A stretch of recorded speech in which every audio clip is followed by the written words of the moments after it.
Black Star Network is here. Hold no punches. I'm real revolutionary right now. Support this man, Black Media. He makes sure that our stories are told. Thank you for being the voice of Black America, Roland. Stay black. I love y'all. All momentum we have now, we have to keep this going. The video looks phenomenal. See, there's a difference between Black Star Network and Black-owned media and something like CNN. You can't be Black-owned media and be scared. It's time to be smart. Bring your eyeballs home. You dig?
2023 coming up on Roland Martin Unfiltered, streaming live on the Black Star Network. By now, the world has viewed the 4 heart-wrenching videos showing the moments leading up to the brutal beating death of Tyre Nichols. We will break down the timeline of what happened and the potential legal fallout for the city of Memphis.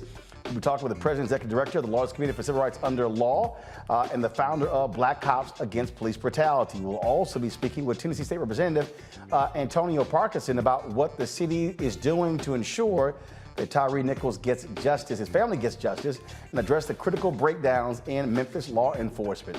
Atlanta has faced days of environmental protest over a proposed cop training facility. We are talking about that.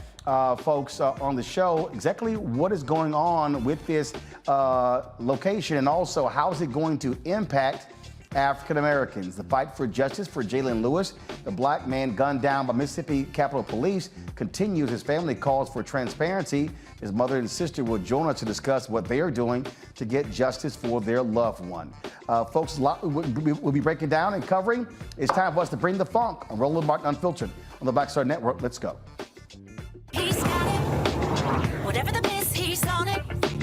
Whatever it is, he's got the scoop, the fact, the find. And when it breaks, he's right on time and it's rolling.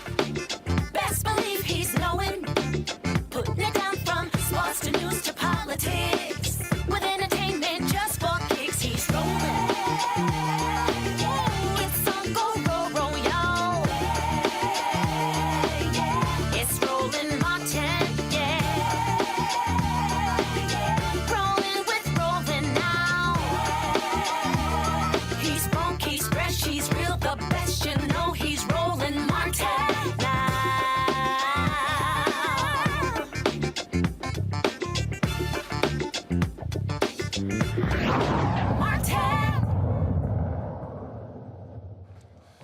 Before hearing videos of the murder of Tyre Nichols, folks, still is causing people to talk about what took place. It's been 3 days since they were actually released. The Memphis Police Department continues to have fallout. A sixth police officer who was white actually has been taken off of the streets. And remember, 5 of the cops have been charged with second-degree murder. All of them have actually bonded out of jail. And so people have been asking, well, what about that particular white officer? Now, the 2 Shelby County deputies were placed on leave. And remember, 2 Memphis Fire Department employees were relieved of duty pending an investigation into the medical care they provided at the scene. Again, today, the department announced Officer Preston Hemphill was relieved of duty for using a taser on Nichols before he was brutalized by the various officers. And remember, this same officer yelled, beat his ass.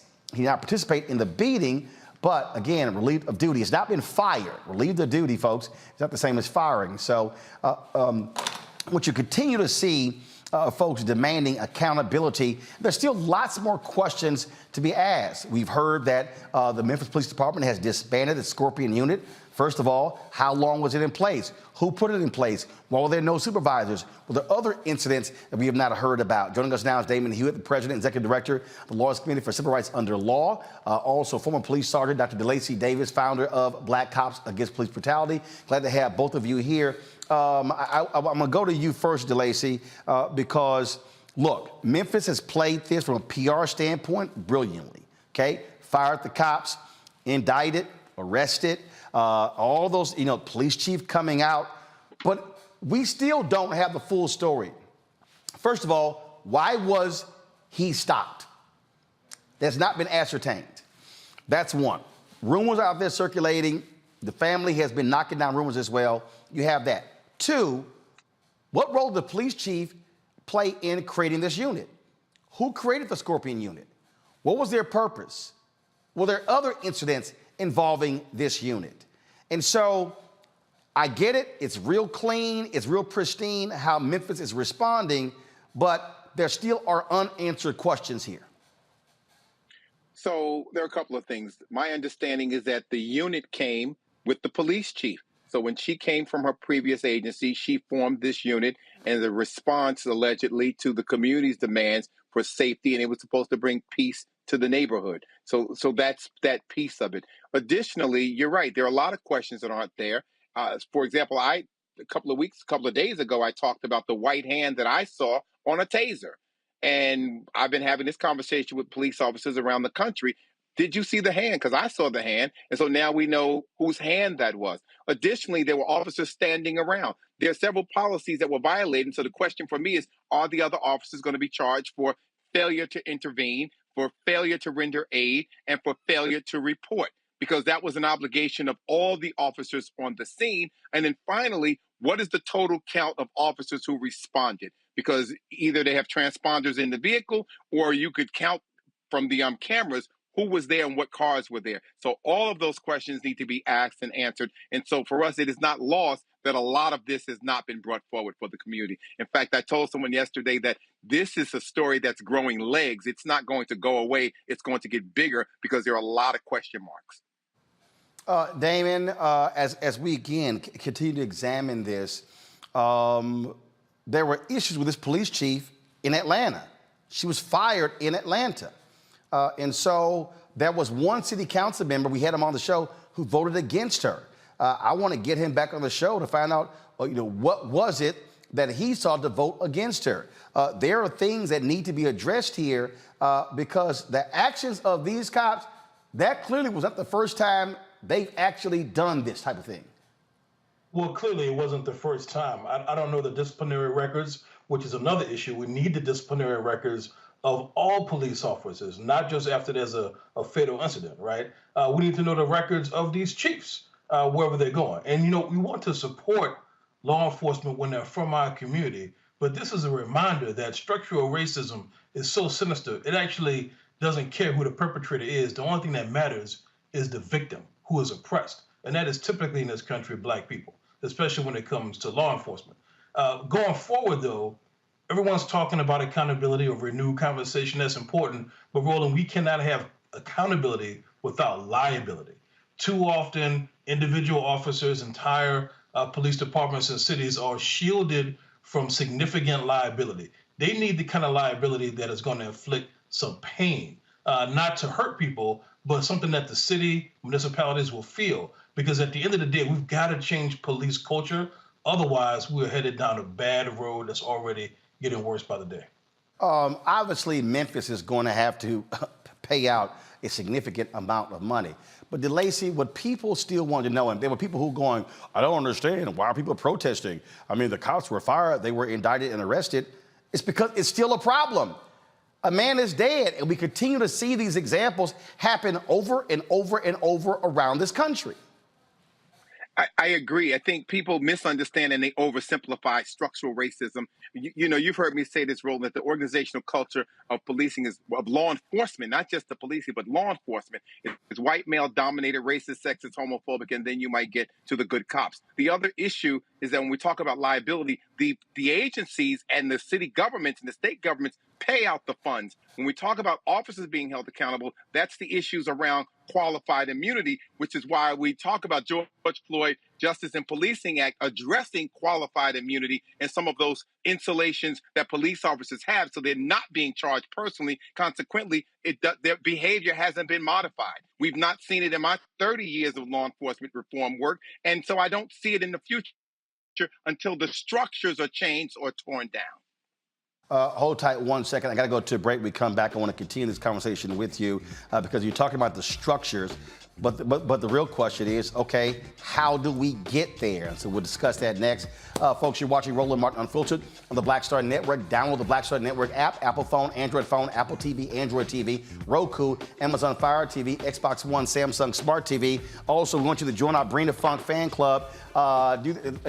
Folks, this is just, I stopped by the post office today.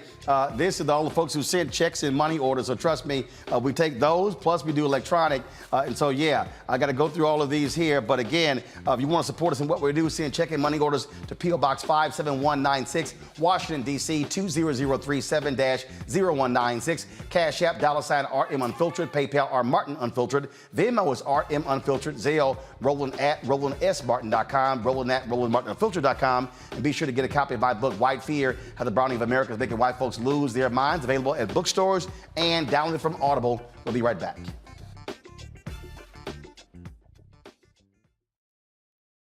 Hatred on the streets, a horrific scene, a white nationalist rally that descended into deadly violence. White people are losing their damn minds. As an angry pro-Trump mob storms the U.S. Capitol, we've seen shooting. We're about to see the rise of what I call white minority resistance. We have seen white folks in this country who simply cannot tolerate black folks voting. I think what we're seeing is the inevitable result of violent denial. This is part of American history. Every time that people of color have made progress, whether real or symbolic, there has been what Carol Anderson at Emory University calls white rage as a backlash. This is the rise of the Proud Boys and the Boogaloo Boys. America, there's going to be more of this. Here's all the Proud Boys, guys. This country is getting increasingly racist in its behaviors and its attitudes because of the fear of white people. The fear that they're taking our jobs, they're taking our resources, they're taking our women. This is white fear.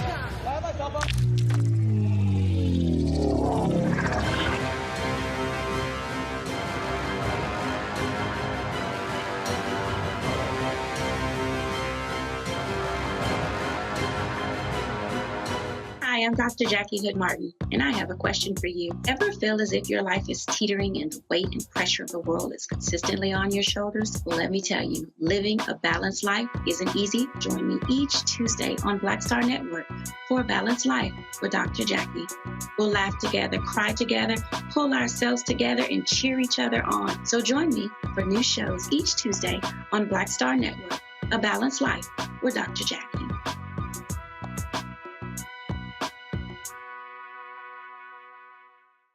Yo, it's your man Dion Cole from Blackish, and you're watching Roland Martin Unfiltered. Stay woke.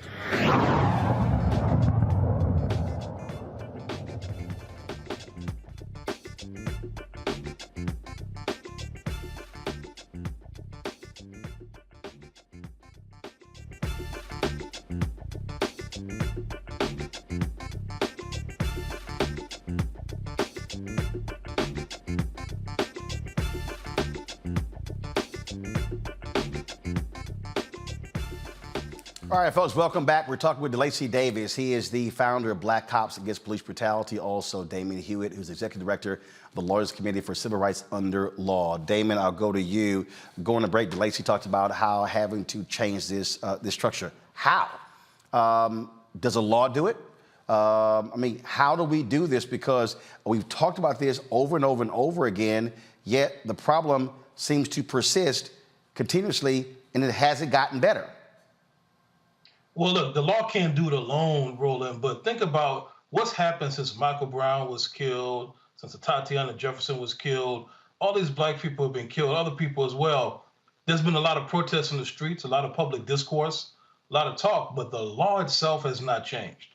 And so the law can't do it alone, but the law can, should, and must change. And DeLacy got it exactly right. We need the strongest possible version of the George Floyd Justice and Policing Act, and in particular, the 1-2 punch of abrogating what they call qualified immunity, eliminating qualified immunity if necessary, to ensure that individual officers can no longer act with impunity, that they can be held liable just like the municipality or the county can be held liable. And then second, there also has to be some type of sanction. You know, we're out there saying law enforcement is supposed to protect us against crime.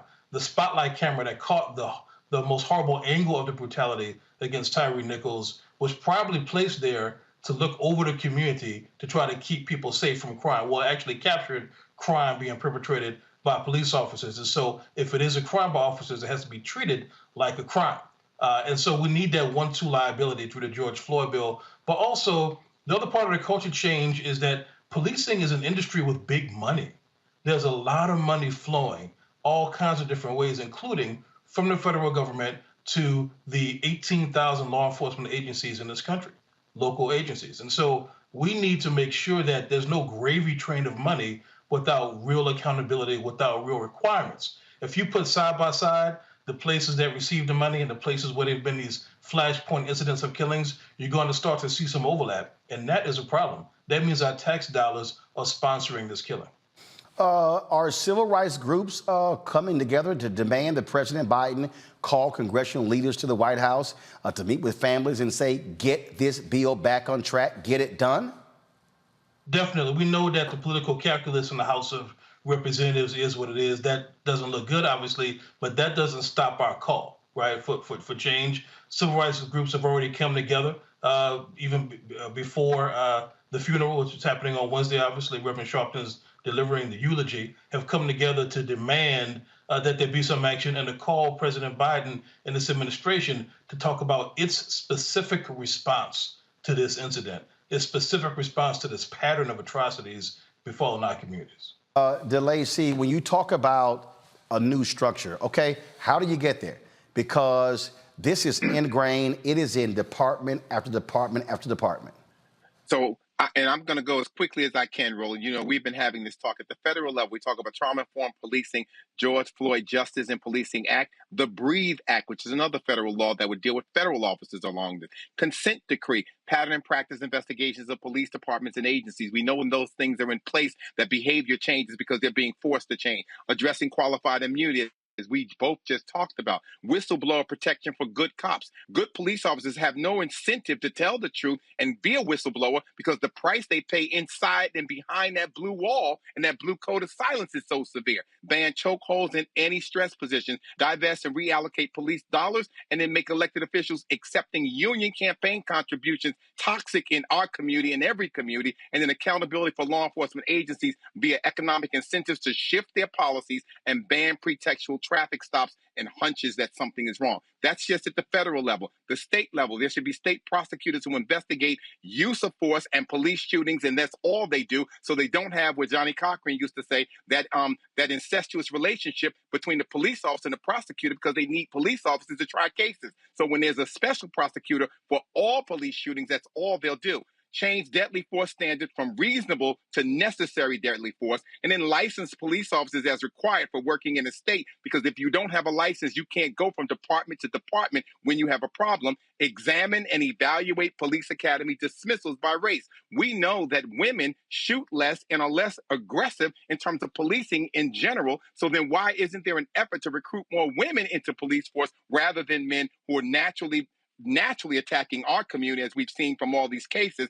And then the other piece is require police officers to provide drivers with written consent to search their cars on traffic stops, as opposed to this alleged he gave me consent. Then finally, at the local level, civilian oversight with review boards with subpoena power, investigative power that's tied to the police department's budget by percentage, redirect funds to social services, mental health, homelessness prevention, rehab and domestic violence supports, mental health first aid training in the community, use evidence-based strategies to address police community issues, reduce reliance on police officers for social service matters, understand policing, and then bring in violence interrupters, as we've done in Newark, so we don't have police dealing with some of the beefs in the community, or Erica Ford has done with Life Camp in New York and Bed-Stuy, where community leaders are addressing those issues that normally are called out for police, and then remove school resource officers from our schools, so our children are not that step closer to having a criminal history that then precludes them from getting jobs in the future, and then residency requirements for police officer candidates, that they must live in the communities where they patrol, because community justice is much stronger than police justice. And Damon, if all that's the case, maybe that money Biden keeps saying more cops deserve more money should go to stuff like that and not just hiring more cops. Well, that's a tension point. You know, the president called for 100,000 more police officers. Sadly, the ultra-right-wing conservative Senator Josh Hawley called for the same thing. We need some daylight between our president and people who we know are not on our side, are not on our team, who know who are trying to set us back. So the president has some thinking to do about what his next steps are going to be. The State of the Union address is coming up on February 7th. That's just a week away. And so America will be watching and listening, not just about the debt crisis and the budget and the economy, but also about, does this president have something to say now about what's happening to Black people at the hands of police? I pray and hope that he certainly does. All right, Damon Hewitt, DeLacy Davis, we certainly appreciate it. Thanks a lot. Thank you. Joining us right now, folks, our panel is Dr. Julianne Malveaux. She, of course, is Dean, College of Ethnic Studies, California State University, LA. Dr. Amakongo Dominguez, Senior Professorial Lecturer, School of International Service, American University. Renita Shannon, Georgia State Representative. Renita, I'll start with you. This police chief of Memphis, again, came from Atlanta, where she had issues. And so that needs to be addressed because she brought this unit.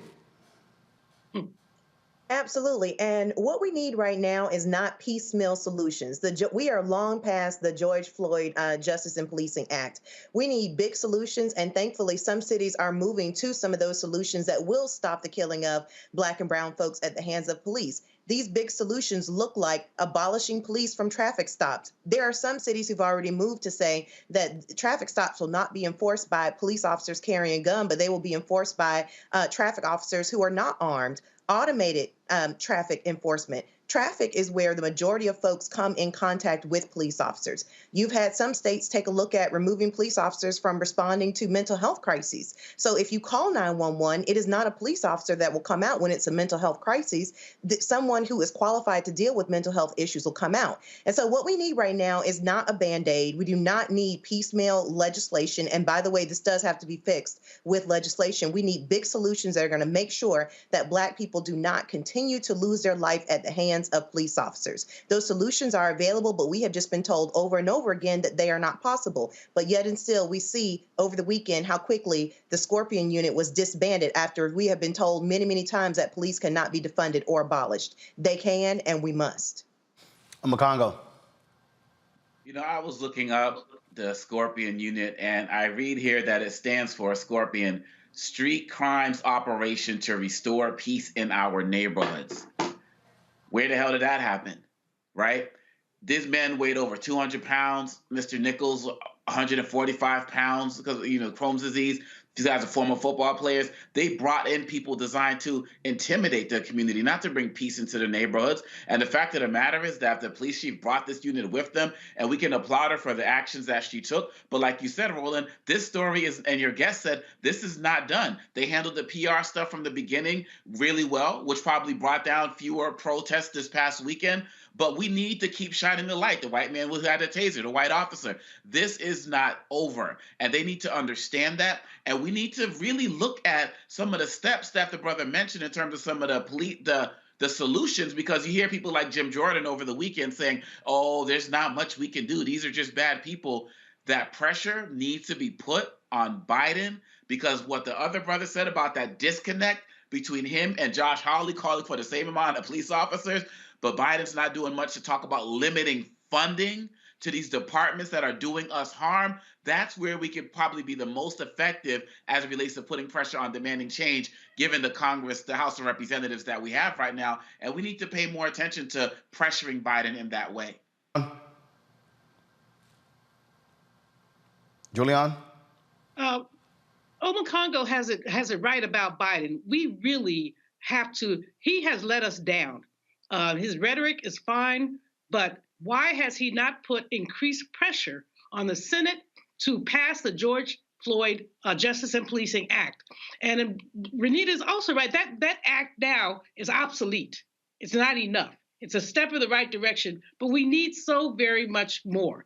This whole thing, I mean, if you swim in muddy water, you're going to get dirty. So I don't want to hear, the fact that the cops are Black is immaterial. They are cops. They were swimming in muddy water, and the muddy water is American racism and police culture. And police culture is such that a person is not a person.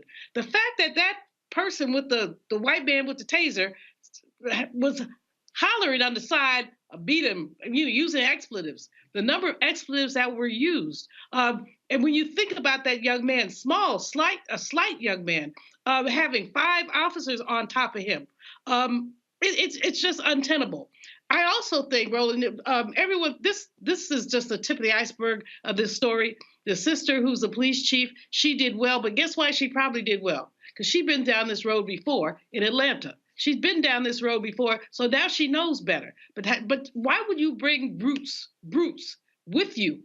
You got your own little brute squad to beat people. That's absurd. Like I said, she did the right thing this time, but she needs to be fully investigated. What did she do last time? All right, then. Look, you're absolutely right. Hold tight 1 second. I got to go to a break. We'll be back. We'll talk more on Roland Martin Unfiltered. Hey, folks, don't forget, we have been nominated for an NAACP Image Award. Voting closes in 10 days. You can vote at vote.naacpimageawards.net. You can only use one email. If you got more emails, that's fine. Vote in each one. The category is Outstanding News Information, Series, or Special. Scroll down to Roland Martin Unfiltered. Black Votes Matter, Election Night coverage. Click on vote and then submit your votes. Again, you can register with just one email. Only one vote is allowed per email address. You will click confirm that you're not a robot and click vote. And then you can vote for all the categories, or you can simply skip to it. And again, voting ends February 10th, 9 p.m. Eastern. We're the only Black-owned, independent Black-owned media company nominated for an Image Award. And so support us in what we can do. We'll be right back.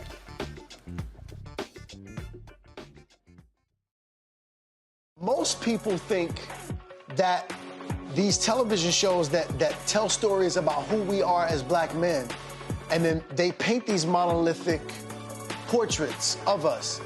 They think that they're being painted by white people. And I gotta tell you, there are a whole bunch of Black folk that are the creators, the head writers, the directors of all of these shows, and that are still painting us as monoliths. The people don't really want to have this conversation. No, they don't.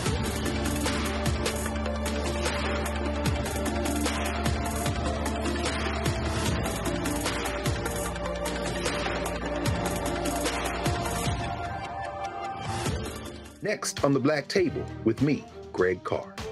An hour of living history with Dr. Richard Mariba Kelsey, thinker, builder, author, and one of the most important and impactful elders in the African American community.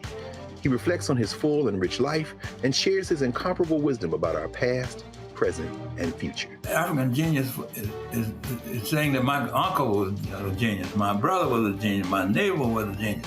I think we ought to drill that in ourselves and move ahead rather than believing that I got it. That's next on the Black Table, here on the Black Star Network. Hey, I'm Antonique Smith. Hey, I'm Arnez J. Hi, this is Cheryl Lee Ralph, and you are watching Roland Martin, Unfiltered. I mean, could it be any other way? Really? It's Roland Martin.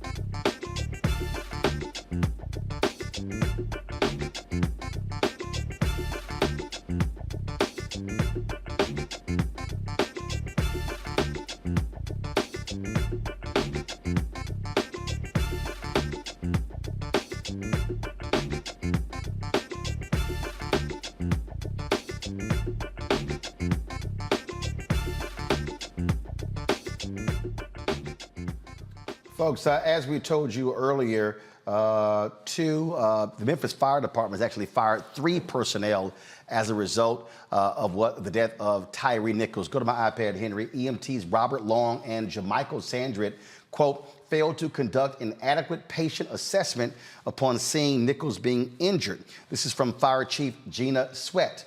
In addition, Michelle Whitaker, a lieutenant in the fire department, drove them to the scene and remained in the vehicle after arriving. She was terminated for violating department policy. So what we have so far is we have 5 Memphis cops who have been fired.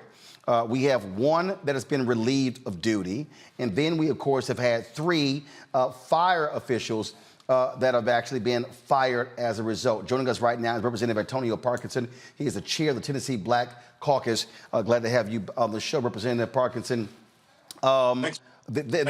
Obviously, we see the actions that are being taken, the proactive actions being taken by the Memphis Police Department and the Memphis Fire Department. What more should be done? Because this, again, speaks to a departmental issue to have this level of disregard for a person's life when these individuals are sworn to protect and serve and to be first responders. Right. And if you think about it, these individuals actually wore their body cams when this stuff was happening. So there was a high level of comfort with the actions that they were taking in regards to Tyre Nichols. And to me, that says that it's been done before and it's been unchecked. Right. And I think that there should be a top to bottom review of the Memphis Police Department policies, culture, personnel, everything because of this situation that's happened in Memphis. What are state officials doing? What are they saying? Because it's not like this is the only issue that's happened in the state of Tennessee here in Memphis. There have been other police brutality cases in the state. Well, I think that everything should be on the table, honestly. But it's interesting, though, because I'm hearing even from my colleagues across the aisle that are saying that they're even open to looking at different policies, laws on everything from qualified immunity to other issues. And some of the things that we left out that we didn't get done with our last session. We were able to put into law duty to intervene, and there's one other, I don't have it in front of me, but that's 2 of the 8 that we were pushing for. So I'm looking forward to, actually, I've opened up a caption for, to look at this qualified immunity for the police department, for police officers, and to see what else we can change in state law. But keep in mind, state law already existed for duty to intervene, and none of them intervened. Right, and look, I mean, I think it has to be much stronger, and I just think that Republicans are going to have to stop being so protective of cops. And it's amazing how quiet a lot of them have been. Where are all the Blue Lives Matter people? Well, it's interesting because, again, these black officers are experiencing now that second set of rules. There's no Blue Lives Matter that's going to come to your rescue. There is no GoFundMe that's going to be set up to put millions of dollars in defense money, for your case, because you are not the same. Absolutely. Obviously, people are asking why people out there still protesting. I keep saying they are making light of that. This is a continuing problem, and this is not just some one-off here in Memphis. No, it's an issue of culture within law enforcement across the country, as a matter of fact. But there's something else that needs to be said, too, because you think about this. We're dealing with, as African Americans in Memphis, we're dealing with 2 different issues, right? One issue is the self-hate for black people to black people. These black officers did not see their son, their nephew, their neighbor, their church member in Tyre Nichols as they were killing him, right? The second issue we're dealing with is that of culture. Law enforcement culture. They were operating in a culture that has obviously been unchecked. Now, I want to keep on reminding people about how comfortable these officers were in bragging about the situation when they were explaining it to the sergeant or lieutenant who came on the scene, talking about the situation. He did this, and I hit him with this many pieces, and he still didn't go down. They've been doing this before, because they would not be that comfortable with recording it with their own body cams and talking about it after the situation happened. Indeed. Representative Parkinson, we'll certainly appreciate it. Thank you for joining us. Thanks for having me. Appreciate your platform, brother. Thank you. When we look at, again, the actions taken on Congo, with, again, with these firings, some people will go, oh, hey, that's great, it's wonderful. I mean, it's accountability. That's in this case. We have seen so many other police departments where they're not fired, where the police union protects them, and they pretty much say nothing. And that's pretty much why this case with the officers being black is so interesting, because people want to say, see, there's accountability. We all know, just like the brother from Eastern Africa who killed the white woman from Australia and Minnesota, that the consequences are different when it's black officers. We've seen that time and time again. But furthermore, we also have to be mindful of the fact that, yeah, they have been fired, but we don't know what's going to happen down the road once people start taking their eyes off the ball as it relates to this case. Maybe they might be able to enjoy some of that white cop privilege and go be hired somewhere else. Who knows? This is more of the reason why we have to continue that renewed effort for, even if we're not going to get the George Floyd policing bill right now, we got to keep fighting for it, but making sure we have some type of registry in place where these officers can be held accountable. And we have to understand. And Roland, when does the narrative start to change as more people get fired who are not black? Like this man who was relieved of his duty may eventually be fired. Does the narrative start to change about how we're looking at these officers? Do the police unions start to get more involved because now they start to see that some of their own actual white quote unquote officer brethren are being put in as part of the problem as well? So I think that I'm so glad that we have the Black Star Network here, because we know in about a week and maybe a couple of days after the funeral, many of these networks are not going to be talking about it, but we have to understand it. Just like we talked about how the chief of police did a great job for now, but we have to go into a little bit more of the background. We have to keep the investigation going. We have to keep the pressure on, because we can't let people say that this is a kind of one and done deal. The actions that are taken that we approve, we need to make sure that they are happening across the country and that this is not a one-off. Indeed, Julian, the Fraternal Order of Police actually released a statement. They actually did. This is Patrick Yo's national president of the FOP, said they were appalled by the brutal assault. The event, as described to us, does not constitute legitimate police work or a traffic stop gone wrong. This is a criminal assault under the pretext of law. The Memphis Police Department terminated the 5 officers who participated in this heinous act. The district attorney and the Tennessee Bureau of Investigation have completed the investigation, arrested the former officers, and charged them with second-degree murder. Went on to say the criminal encounter should not and does not define the brave men and women of the Memphis Police Department or the more than 800,000 officers who keep our country and communities safe from the kind of violence that occurred in this incident. Yeah, but it's amazing how they don't release a statement on a whole bunch of other cases. That's what I'm talking about. I mean, we deplore what happened. We all do. But we also have to ask this fraternal order of police. Where was your statement for George Floyd? I think, although, again, we deplore these officers. However, I think that the FOP would not have released such a statement if it was white officers. They have been very protective of white officers. And so I think we just have to be clear about that. The other thing, you talk about limited qualified immunity. Basically, these suckers, and I did say suckers, need to have their pensions put on the line. If their pensions were on the line, believe me, they would think twice before they jack somebody up like that. I mean, they have nothing, even if they get fired, without a George Floyd type act, they can just move on down some little country town in Tennessee and do the same thing again, go across the border from Memphis to Mississippi, where I'm sure they will be welcomed with open arms. And so, the statement means literally nothing to me. What we have to do is really dismantle the culture. And how many times have we gone out in the street and said, no more, we're not going to do this anymore. This is the last time, starting with Michael Brown and coming on down, George Floyd, and now here we go again. And so we have to be tired of ourselves. We should be tired of our darn selves about continuing to accept this kind of nonsense and have the same old recycled rhetoric, as opposed to really looking at dismantling and making these officers have something on the line. Like I said, take their pension. If you took their pension, I bet you they think twice before they lifted up a billy club and beat somebody like that. Bernita, I'm curious, has anybody seen a statement from FedEx? I mean, Tyre Nichols worked for FedEx. This is the major business in Memphis.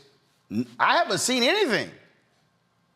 Well, no, I have not seen a statement from FedEx, and I'm not surprised that the FOP released a statement, because this reminds me of what happened when Philando Castile was killed. And many people said, well, the NRA is usually involved in these situations, but when you have a card-carrying member of the NRA, I believe it was Philando Castile who was an NRA member, they had absolutely nothing to say. And so it's two things. It's number one, when are Black people who are acting as the face of white supremacy going to learn that they do not benefit from white supremacy? That's a question to those cops and every other Black person that holds up white supremacy. Secondly, the second thing is that I've been talking about this for years, that it rarely makes a difference, the race of the officer being Black, in reference to the treatment that Black people receive from police officers, because they're operating in a system of white supremacy, and that system tells them that Black lives do not matter. And so if it's going to come down to me or you, they have no problem wasting Black life. And so at the end of the day, it's time for all of us to really stand up and not allow elected officials to come out with piecemeal solutions.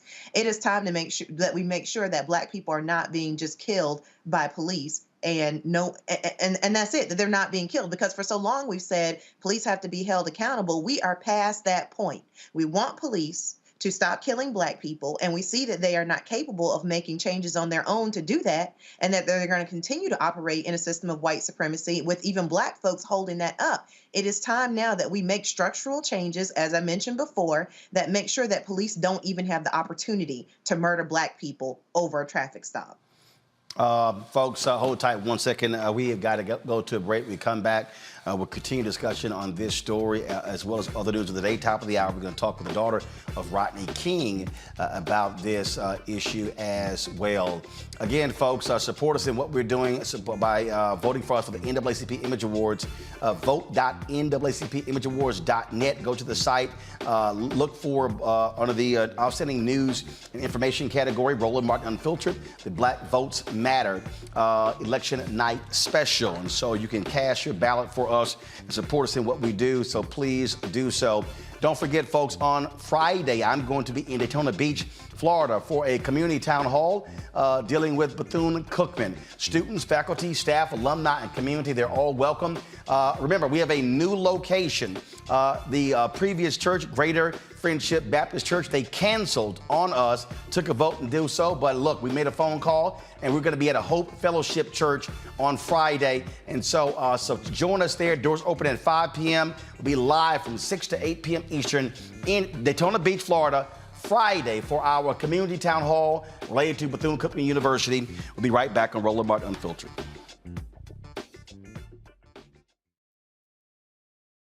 On the next Get Wealthy with me, Deborah Owens, America's Wealth Coach, I'm sure you've heard that saying that the only thing guaranteed is death and taxes. The truth is that the wealthy get wealthier by understanding tax strategy. And that's exactly the conversation that we're going to have on the next Get Wealthy, where you're going to learn wealth hacks that help you turn your wages into wealth. Taxes is one of the largest expenses you ever have. You really got to know how to manage that thing and get that under control so that you can build wealth. That's right here on Get Wealthy, only on Black Star Network.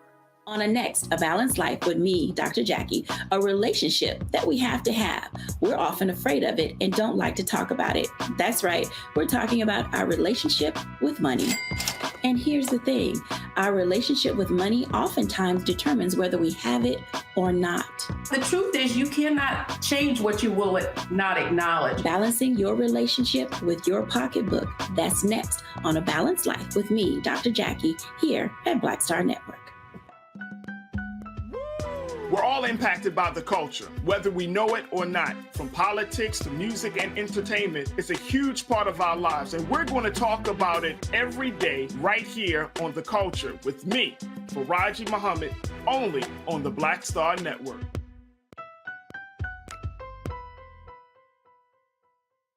This is Judge Mathis. What's going on, everybody? It's your boy Mac Wiles, and you are watching Roland Martin Unfiltered.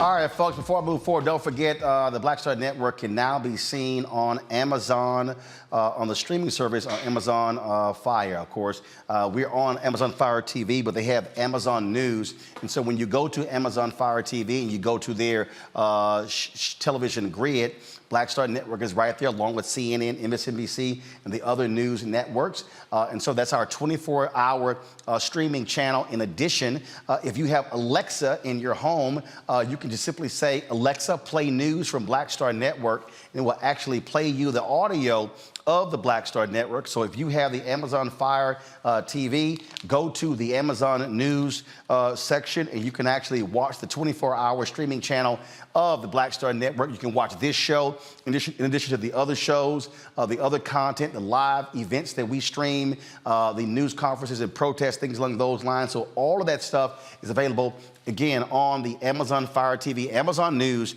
on Amazon Fire TV, and we'll have an announcement later on the other platforms of Amazon News that will be on as well. Folks, the attorney for the family of Tyre Nichols, they have released a statement with regards to the Memphis Police Department relieving one of the officers relieving him of duty. Please pull that statement up, folks, so I can read that. This is the statement right here.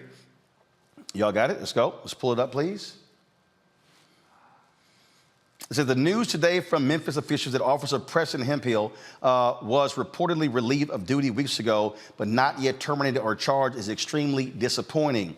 Why is his identity and the role he played in Tyre's death just now coming to light? We have asked from the beginning that the Memphis Police Department be transparent with the family and the community. This news seems to indicate that they haven't risen to the occasion. It certainly begs the question why the white officer involved in this brutal attack was shielded and protected from the public eye and to date from sufficient discipline and accountability. The Memphis Police Department owes us all answers. Julian, the family of Tyre Nichols was asking that question all over the weekend. They were saying, hey, what about this white cop? And it was really only because of that outrage over the weekend that this happened today. They've known about this cop for quite some time. He jumped out of the car. He fired the taser. He is captured on audio saying, I hope y'all stomp his ass. Exactly. And so I'm wondering why this guy gets different treatment than the 5 black officers got. The utterance, I hope you stomp him, that in and of itself ought to be enough to get his behind fired. Not to mention so many other things. But, you know, Roland, the theme this Black History Month is resistance. And I have to really just lift up Tyre's parents, especially that mother. They have, you know, they could easily have said, oh, well, she has been fierce and asking questions. The family has been fierce in asking questions. And this is a very appropriate question. Why is this white boy getting a break? And the answer is because he's a white boy, because it's acceptable for white people to beat black people.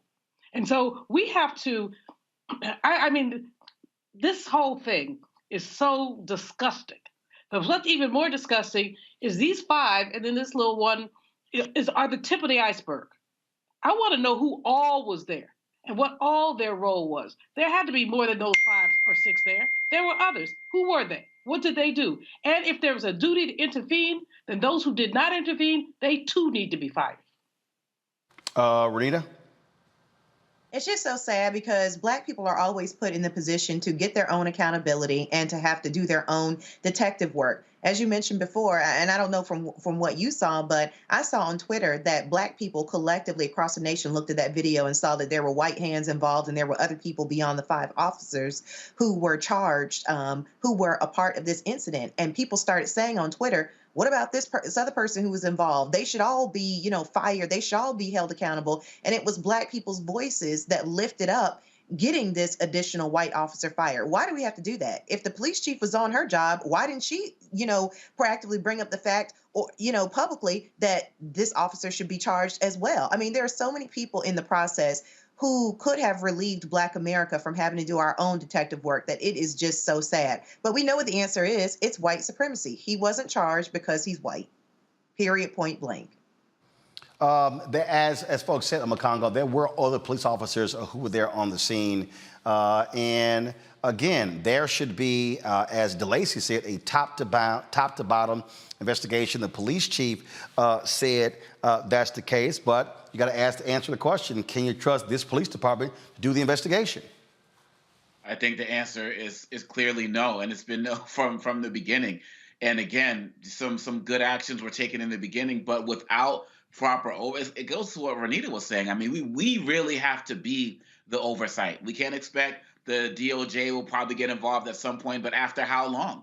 Well, what else will be missed? And this is the case with Ahmaud Arbery, with this is not a police-related issue, but the sister was killed on vacation with her friends. So many times we in social media are the ones speaking up, calling attention to this. Even going back to Trayvon Martin with Zimmerman, who was not a cop, but we raised the awareness that led to the arrest. And we just have to make sure that we don't stop doing that, because we can't say, well, just because there's black person involved, black leadership and so on and so forth, that it's going to be taken care of. As we have said, all of us have said so many times, it's not about black people versus white cops. It's about black versus blue. And it doesn't matter what the uniform, who's wearing the uniform, this blue wall of silence and this blue lack of care for our community has always been the issue. And I want to also say that as we're looking at going up, firing these people and make sure, as Dr. Malveaux said, hitting their pensions, we also got to look at this aspect of insurance and liability and making sure that these police departments have insurance policies, that they are the ones who are paying when these cases are judged in our favor, as opposed to having the taxpayers pay for this. We're watching these deaths. We're watching our communities get destroyed. We're dealing with our own trauma, and then we're the ones who got to come out of pocket. These other groups, professions like medical professions and the like, they have liability in case they mess up somebody's life. Anybody who has the power to take somebody's life in their job should have to pay for it and be accountable. And that will also go towards making sure that these police are doing better work to check themselves before they try to take us out. The thing here, again, we talk about these investigations of these police departments, but what's important is what happens after that. We've had previous examples. Look, Cleveland has had 2 DOJ monitors within 10 years. Chicago as well. And so I just think that these city councils, Julian, are going to have to be a lot more aggressive. And they're going to have to be firing folks, putting provisions in contracts, making it easier to fire commanders and top administrators who are failing to do their jobs. Well, city councils have to be a lot more aggressive on any number of things. I like the list that the brother in the first segment laid out, talking top to bottom about what kind of reform needs to take place. But we have progressive city councilors who are suddenly silenced when these kind of things happen. We talked earlier about the sister police chief in Memphis, where you said that one person did not vote for her. I'd like to know why. And we need to, before people go hop from city to city in these jobs, they need to be fully and thoroughly vetted. But these folks who run on progressive platforms and they have a lot of rhetoric about the police, but where are they in submitting legislation, writing and submitting legislation, and where are they in looking at the contracts that cities get into with police unions? I mean, there should be a way that police unions, who basically make it almost impossible to fire someone unless there are 5 black men in Memphis, almost impossible to fire somebody. We need to reinvestigate the contracts that cities are signing with police unions. And it is a good time for police unions to be disempowered, because they basically have made it extraordinarily difficult for police to be accountable. I want to just share something. I just posted this on social media, and I just want to share this with our folks, because it's really interesting when you see something. So we were on the air live on Friday, and of course, as we were broadcasting, we then at the top of the hour, 7 o'clock hour, we began to show the video of the Tyre Nichols beating.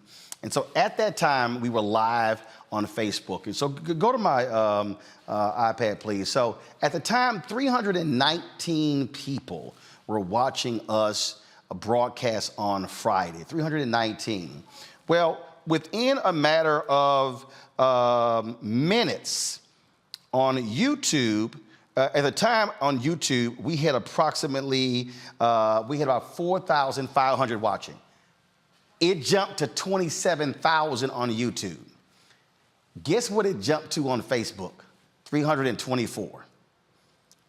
The reality is, I just wanted to throw this out there, Renita. The reality is, Facebook is deliberately limiting and suppressing black content. I've got 1.3 million followers on YouTube. There is no way in hell a major news story like this can happen and we increase by 5. Yet on YouTube, we go from 4,500 to, actually went to 29,000 on YouTube. They are absolutely deliberately suppressing black content creators. I absolutely believe it, and Twitter is also doing the same. I have an anonymous account on Twitter in addition to my verified account, and on that anonymous account, I don't really follow anybody, and that account constantly suggests to me that I follow conservatives, and it shows me tweets from conservatives, and it really shows me a lot of right-wing content. And so to your point, Facebook, Twitter, most of these programs are suppressing black content and suppressing black issues because they know that we are all in collective agreement that most of us are talking about the fact that we need to break white supremacy, and they know that that includes them. And so I think that that is a lot of the reason why black voices who are speaking the truth, that is a lot of the reason why black content is being suppressed. They know that we are coming after them as well. And let's add to that Facebook is going to be allowing Donald Trump back on to its platform in the coming days as well. So at the same time that they are reducing exposure to our own content, they're allowing the chief white supremacist to get back on that platform, to use that platform to raise millions of dollars as he goes into his campaign. And they're also letting other people who are involved in the insurrection who have not been incarcerated yet back on. So it's a double-edged sword that we keep having to call them out on as well. And so I'm glad you raised that, because if we don't keep calling them out, nobody's going to recognize it. So they're taking our content down while allowing these guys to be up and get more views and raise more money. The hypocrisy is glaring. And just so y'all know, right now, there are 5,200 people watching on our YouTube channel, 158 on Facebook. And we have more followers on Facebook than we do on YouTube. We crossed 1 million on YouTube. We got 1.3 million on Facebook. They are suppressing black content, folks. That's why you should download the Black Star Network app. We control that. And so every single one of you, even on YouTube, should download the Black Star Network app, Apple phone, Android phone, Apple TV, Android TV, Roku, Amazon Fire TV, Xbox One, Samsung Smart TV. Coming up next, we'll talk with the daughter of Rodney King. Back in a moment.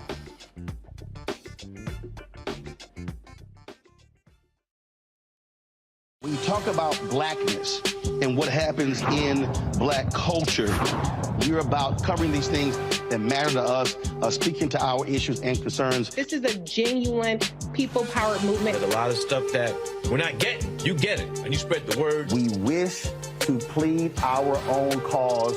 Too long have others spoken for us. We cannot tell our own story if we can't pay for it. This is about covering us. Invest in black-owned media. Your dollars matter. We don't have to keep asking them to cover our stuff. So please support us in what we do, folks.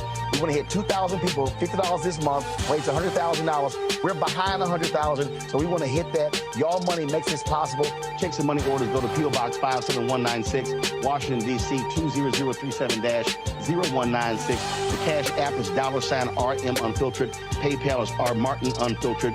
Venmo is RM Unfiltered. Zelle is Roland at RolandSMartin.com.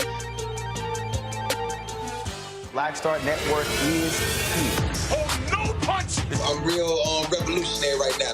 Thank you for being the voice of Black America. All momentum we have now, we have to keep this going. The video looks phenomenal. See, this difference between Black Star Network and black-owned media and something like CNN. You can't be black-owned media and be scared. It's time to be smart. Bring your eyeballs home. You dig? Pull up a chair, take your seat. The Black Table with me, Dr. Greg Carr, here on the Black Star Network. Every week, we'll take a deeper dive into the world we're living in. Join the conversation only on the Black Star Network. Hi, I'm Amber Stevens-West from The Carmichael Show. Hi, my name is LaToya Luckett, and you're watching Roland Martin Unfiltered.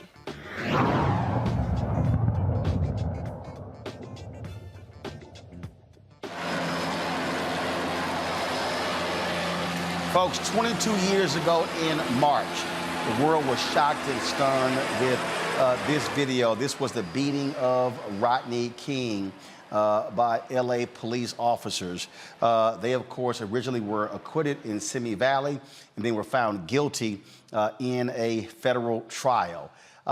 This was shot by a bystander. Many people were comparing the Tyre Nichols video to that of Rodney King. Bottom line is both of them were vicious. Both of them were brutal.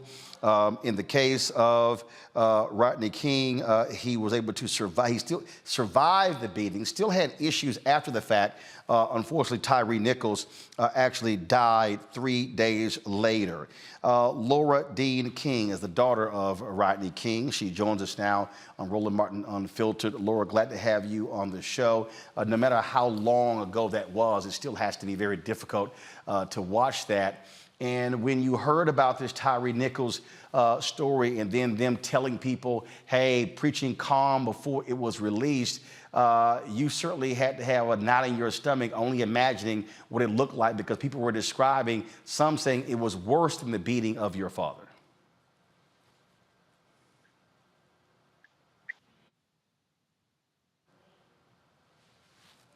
Can you hear me? Absolutely. Go ahead. I definitely think it was traumatic. Like you say, knots. I can hear you. Can you hear me? We can. Go ahead. I still have knots in my stomach. I can't even describe that. Like, that's sick. It's sick to me. Nobody should be begging. It's disgusting. It's disgusting to me.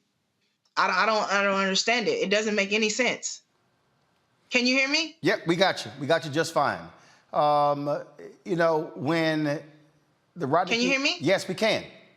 So here's what's happening. So Lord, do me a favor. You probably have our feed up, so turn the show down. So don't listen to the show feed. You should be hearing me direct, correct? All right, so let's do this here. I need y'all to communicate with her. Have her turn the show feed off. She's probably listening to the delay, and that's why she's hearing me on the delay. So Laura, are you listening? So can you hear me now? All right, y'all saw that again. So the reason she's probably listening to me, she's probably watching the show, and there's a delay. So she needs to be listening to me direct. I need y'all to fix that and get back with me. As I'll bring my panel back in, and Julian, again, so folks were saying, oh my goodness, this is worse than the Rodney King video. At the end of the day, beatings all are horrific, especially when this young man dies 3 days later. That photo of him in the hospital bed, tubes connected to his body. Again, he's beaten in January. He dies 3 days later. And all of it is awful. And you can have all the statements, you can have all these different things, but as I keep saying, you can't bring somebody back to life. There's no check that does that. I was in my office Friday watching the thing, and just at some point I wasn't conscious. You know, I'm a hard nut to crack, but I looked up and felt myself crying, just tears rolling down my face at just the brutality, the extreme brutality of this. This was not a got hit one time. This was sustained brutality, sustained.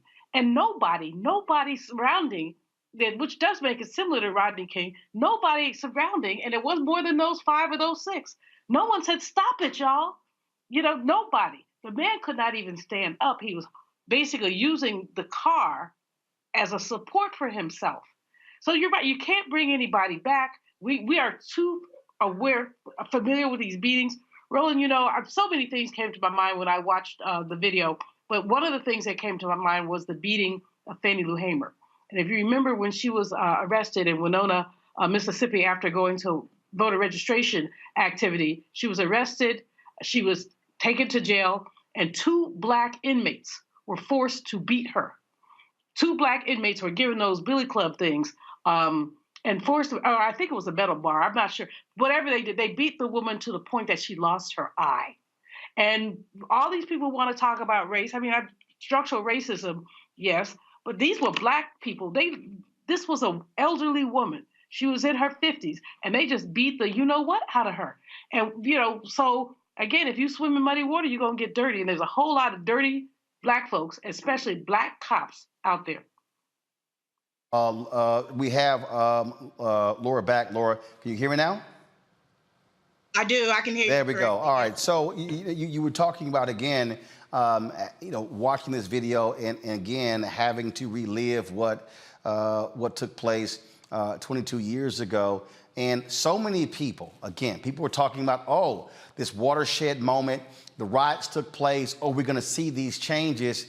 But the fact of the matter is, 22 years later, we're having the same conversation, different city, but same situation with cops brutalizing citizens. Right. It's very disgusting. It's very disgusting. And obviously, we need to do something different. We need to reconstruct, because it's 32 years later and we're still in the same situation. The only difference is hashtags and clear videos. That's it. That's it.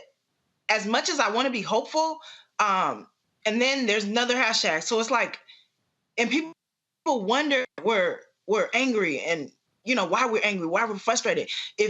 If you watch your dad, your mom, imagine if that was you. Even if they weren't Black, I'd still feel the same way. But guess what? I'm affected. I'm Black. I watched my dad. He had permanent brain damage. And they accused him, like this gentleman, of having things in his system. I can't speak for any time after that. And I'll say my dad is sinned and he fell short and he wasn't perfect, but he was a daddy. He was a daddy and he had to conduct himself with permanent brain damage after that. Do you know how that feels for a Black man to already know that people don't like you and to try to conduct yourself? It's not cool. It's not, we should not be here. And you wonder where pain comes from. This is painful. This is painful. My sisters and myself and my grandma, my whole family and his friends have to keep reliving this. That does not feel good. What's normal? That was one of the last things I took notes on. I wonder why I took notes. The last conversation I had on the telephone with my dad, this is why. He said, find your own normal. And I know why. Because if you don't, look how many Rodney Kings, George Floyds are probably out there. And we look, they have mental illness. No, this probably happened to them. And they never came back.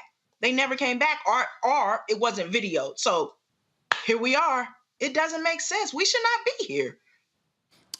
It is, and you're right, I totally misspoke. Yeah, it was 32 years. And in that 32-year time span, it has just been case after case. The settlements have gotten higher and higher and higher. And it seems as if in America, the whole attitude is, look, just cut a check. That'll fix all the problems. Right. And never mind all the fees that come after that, because half of it got to go to attorneys. If they have kids, all of it got to go. And my dad it's not what you think. It's not all glitz and glamour. It's not. And that can't replace a life. And people often say, I hope justice is served. In this case, no case, justice is never served because the person's never here again. In this case, his mom, imagine you have to live your whole life and you replaying that conversation of him yelling for her name. That makes me sick to my stomach. I have a 3-year-old son. I'm sick. I am sick. Nobody deserves that. Let alone that man, what was he, 140? Those officers were heavy. It doesn't matter the size. It takes that many people. And then they kept yelling out things. He was following their orders. I feel they were yelling out things so they can, excuse the video so that people can think he was resisting. He wasn't. He kept saying, I'm laying down. How do you stop? My question is, like with my dad, how do you tell somebody you're tasing, stop moving, stop this, that? Are you kidding me? Is this a joke? And you wonder why people are angry. This is upsetting for me. I haven't slept. This is not right. It's not right. And we're supposed to go out right now. I got to feed my kids. I'm supposed to go out with hey, how's it going, neighbor? No, I'm not good. We're not good. Even if it wasn't my sisters, myself, and my family, nobody of any color should be good with this. That particular point right there, your dad passed away at the age of 47, Tyre Nichols, very young man. Look, black men deserve to live as long as other people. They do. They do. They do. And lives are being cut short because of police brutality. Absolutely. I 100% agree with you. And obviously what we're doing is not working. So what's next? What's next? What do we do? Come on. Because this is getting old. I am physically, emotionally, everything you could think of. I'm tired. We have so much we can be pouring into. This should not be it. They need more mental evaluations. Obviously, these people are not well. They're not well. So for you to do that and then go on with your day like, something is wrong. Something is wrong. And if you watch this video and you're not affected, your stomach doesn't hurt, something is wrong with you too. Indeed. It is, again, painful to deal with, Laura. We appreciate you joining us. And all we can do is keep giving these folks hell and making changes to this system. Amen. Thank you guys so much for having me. I really appreciate it. Appreciate it. Take care. And folks, she makes a great point. Cheryl Dorsey, we've often had her on the show. Hopefully we'll have her on tomorrow or Wednesday. She's been on the networks talking about the need for these cops to have, she said the only time they get any mental evaluation is when they're in the academy. That needs to be constant, frankly, every 2 or 3 years. Former Congressman Tim Ryan was on Bill Maher on Friday talking about, how these cops, they're under so much stress and duress. In fact, see if y'all can find that clip. I want to play it because I want our panel to talk about this here. Frankly, what Bill Maher had to say on the show was bullshit, and so did Tim Ryan, because I'm tired of hearing all this sort of stuff. They're under stress. No, beating the hell out of people has nothing to do with stress. That has to do with you being a violent individual. That's what it has to do with. And so we'll discuss that next right here on Roland Martin Unfiltered on the Black Star Network with our continuing coverage of the beating death of Tyre Nichols. Back in a moment.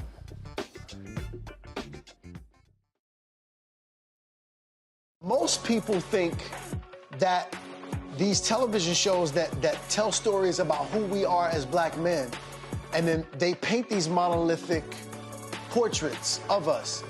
They think that they're being painted by white people. And I gotta tell you, there are a whole bunch of black folk that are the creators, the head writers, the directors of all of these shows, and that are still painting us as monoliths. The people don't really want to have this conversation. No, they don't.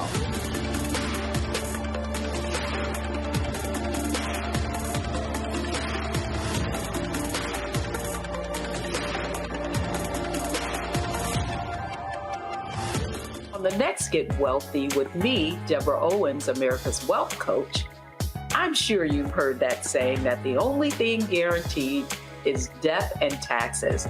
The truth is that the wealthy get wealthier by understanding tax strategy. And that's exactly the conversation that we're going to have on the next Get Wealthy, where you're going to learn wealth hacks that help you turn your wages into wealth. Taxes is one of the largest expenses you ever have. You really got to know how to manage that thing and get that under control so that you can build wealth. That's right here on Get Wealthy, only on Black Star Network.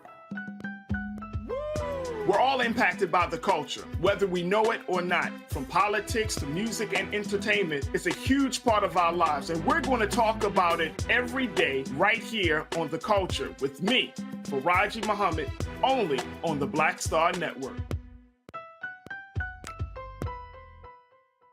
Hi, everybody. This is Jonathan Nelson. Hi, this is Cheryl Lee Ralph, and you are watching Roland Martin Unfiltered.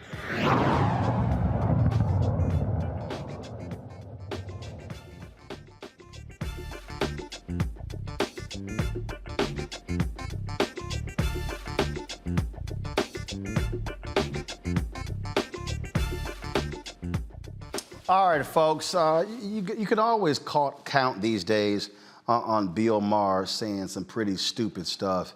On his Friday show, they had a conversation about the Tyre Nichols case, the video that dropped. He had former Congressman Tim Ryan on his show. And if you want to see how two white men react to this and how their commentary is utterly ridiculous. It's this. Watch this.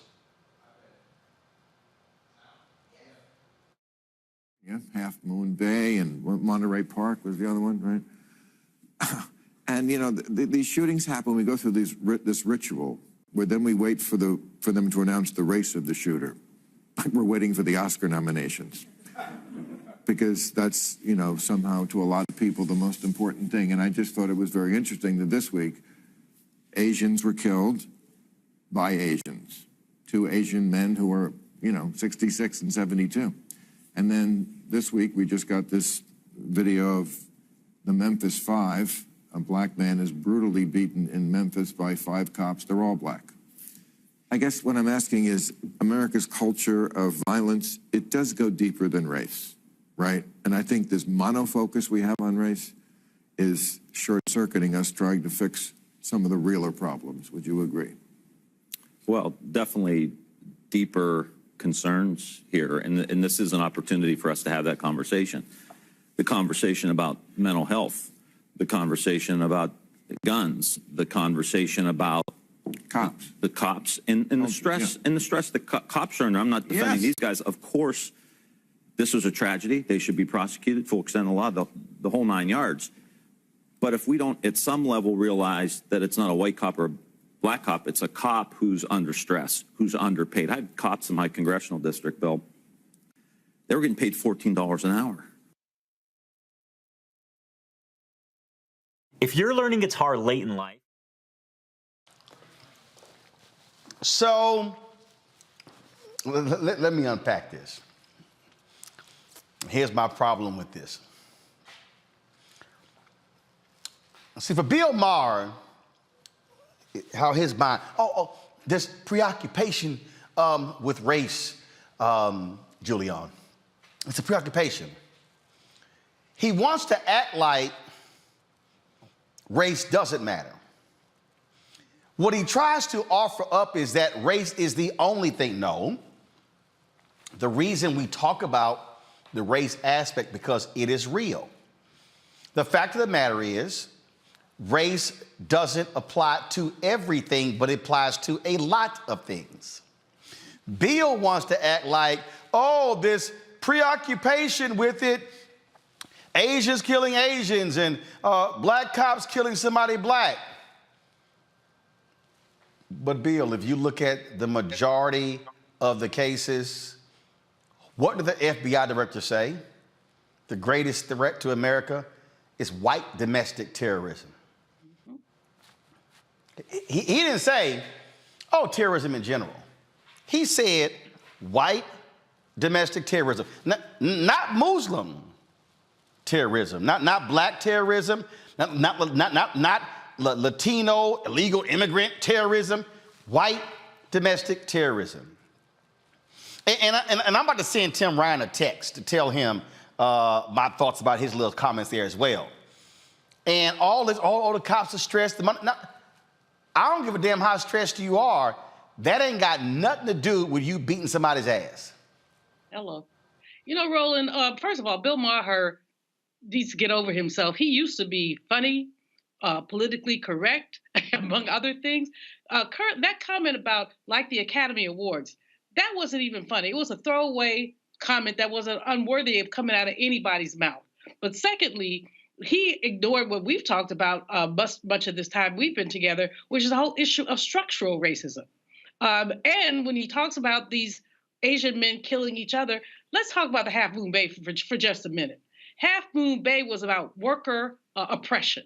This was a man who was making little or nothing and being asked to pay $100 for some piece of equipment they alleged that he had damaged.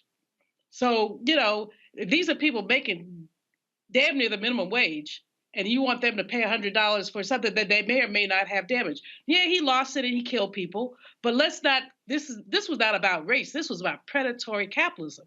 Now, the other one, I'm not going to get there, but there are some other issues there as well. But the bottom line with Bill Maher is that he's too glib for his own good. He was wrong with this Academy Award comment. He is obsessed with his own anti-Blackness. Because if he was not anti-Black, he would have been able to break this down and talk about structure and talk about police culture. And I don't give a dirt if these people are so stressed. Then quit your job, get another one. Take a leave of absence. And then the throwaway comment: some police officer making $14 an hour. Where? If they're making $14 an hour, there's somebody cleaning that police headquarters making less than that. So well, Tim Bryant, you send him a tweet or whatever you go send him. Meanwhile, Bill Maher, he's lost a whole lot of credibility for me, but he lost it some time ago. And I'm glad that you're monitoring this. It's really so very important for us to understand, that these people are anti-Black. And so they cannot accept reality. The thing here, Renita, and again, is why I wrote my book, White Fear, is the Bill Mahers of the world. I don't want to hear that crap. He's libertarian, he's liberal, whatever. No, he is increasingly the angry white man talking about cancel culture. Everything's about race. It's because he wants to deny the reality of what we're dealing with. You look at most of these cases, it is white cops brutalizing Black people. Why? Because most police departments are made up majority white cops. Memphis is an aberration where 58% of the cops in Memphis are Black. That ain't normal in a lot of cities. Bill Maher has absolutely no idea what he's talking about. That is a conversation of two white men who are completely loud and wrong about an experience that they have no experience with, and that is living as a Black person in this country. For what he's saying, that it could be cop stress, well, then cops carry that same stress no matter what type of person they come in contact with. So explain to me, Bill, if you're so smart, why those cops who are carrying that stress are able to restrain themselves from beating the hell out of white people when they come in contact with them. Because they still are stressed when they come in contact with white people, but we don't see the same results. What we really should be talking about is the racial stress that Black people have to live with, because children are even having to live with racial stress. And researchers have pointed out that living with racial stress does contribute to shortening the lives of Black people. It actually changes your DNA. I remember living with racial stress as early as 12 because I saw the beating of Rodney King. And what that said to me was, this country will let anything, and I mean anything, happen to Black people, and absolutely nothing will be done. It is one of the reasons why I included in my launch video when I ran for Lieutenant Governor of Georgia the beating of Rodney King, because we're still dealing with those same problems. So at the end of the day, people like Bill Maher just want it to not be about race because they know that they are complicit in that. He does not have good ideas around how to deal with this. And like I said before, he and Tim are just two white men who are loud and wrong at the same damn time, talking about something that they know absolutely nothing about. On Congo, Maher had a discussion on his podcast with actor Bryan Cranston about critical race theory. And Cranston, frankly, had to check him on this. I'm gonna play, it's a 14-minute clip. I'm not gonna play all of it. But it's a perfect example of what you hear coming from him. And then what Maher will do is certain folks who he will have on who he knows are not going to push him on that. And y'all keep in mind, I've done Bill Maher's show one time, October 2014. Again, killed, but never been back. No doubt, we know why. Listen to this. That people just don't grow up overnight. Society doesn't. It does. More racism. But for God's sakes, it's time. It's 400 fucking years that we've dealt with this. And our country still has not taken responsibility or accountability. For what? For the history of the systemic racism that's in this country. What should we do more? Well, I mean, for one thing, critical race theory, I think, is essential to be teaching. It depends on what you mean by that. Well, I mean teaching how the race trade and racism is systemic in everything we've done, in government, in social activities. Yes, it has been. I mean, it's embedded in it. It's like, for example, why the Second Amendment really was, I mean, this is one person's theory, but I think it's the truth. The Second Amendment really has to do with, in a country where you were keeping hostile people in chains, you needed guns you needed very loose reins on guns to keep the lid on that. Yeah. So that has a lot to do with why other countries don't have like a Second Amendment, the way we do. And we didn't have an organized army. We didn't have an organized militia, so you had to form one quickly and be able to get your arms quickly when we were being attacked. Exactly. So, but critical race theory can mean it's just one of these catch-all terms. If you mean we should honestly teach our past, of course. If you mean more what the 1619 book says, which is that it's just the essence of America and that we are irredeemable, that's just wrong. It's not. I mean, okay. I agree with that. But even teaching our past and being honest and owning up to who we are as a country in the history of it. Most schools are doing that. I mean, I'm sure there are ones in Texas that are not. Look, in Florida, they. So again, you say one thing on McCongo, but oh no, we don't really need to be focused on that stuff. But then you go, that's on your podcast. But then when you go on your HBO show, it's a whole different view. Go ahead. Oh my goodness. Wow. First of all, shout out to Walter White. You know, I'm so glad Cranston was able to articulate some of this stuff, because you're absolutely right. Bill Maher thought he was the smartest guy in the room and could kind of school him on some things. And Cranston came with some very correct points. And first of all, Bill Maher, this stuff is not being taught in school. And when we talk about this idea of critical race theory, we all know what we're talking about here, but people who do not know, this is a theory, just like you have queer theory and feminist theory that came out of the 80s and Harvard Law School and other activists who are involved in this. And it is not about all history. It's about studying how America's policies affect different groups from a racial lens. And people use that as an umbrella to get rid of everything relating to Black and brown history in our school. Now, getting back to Bill Maher and the police, we have to understand that when we're talking about these police and being tired and so on and so forth, Renita is absolutely on point. They seem to only be quote unquote tired and exhausted when they get to our community, because they're not beating down other people at the same rate that they're doing what's happening in our community. And this idea about, they're stressed, get another job. I believe that just as we get pulled over, if there's a car accident of some sort, we get a breathalyzer test, why aren't these officers being drug tested to see what kind of things that they're on when they're committing these types of acts? These guys are not committing these acts because of stress. They're committing these acts because of hate, and many of them are wired to do this. I remember a teacher who once said she went down to the police department to check on her former students, and she thought that a lot of the students who were bullies in school were going to be the cops. You know what she said? The people who I saw became cops were the people who were bullied. Yep. And those were the people who put on that uniform so that they can get out there and exercise that power. Gotta go. And people need to understand that. Got to go to a break. We come back. A family in Mississippi continues to demand answers about their family member being shot and killed by white Capitol police officers in Mississippi. You're watching Roland Martin Unfiltered on the Black Star Network.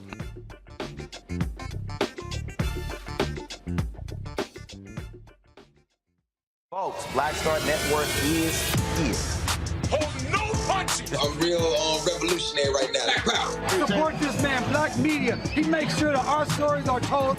Thank you for being the voice of Black America, Roland. Stay black. I love y'all. All momentum we have now, we have to keep this going. The video looks phenomenal. See, this difference between Black Star Network and Black-owned media and something like CNN. You can't be Black-owned media and be scared. It's time to be smart. Bring your eyeballs home. You dig?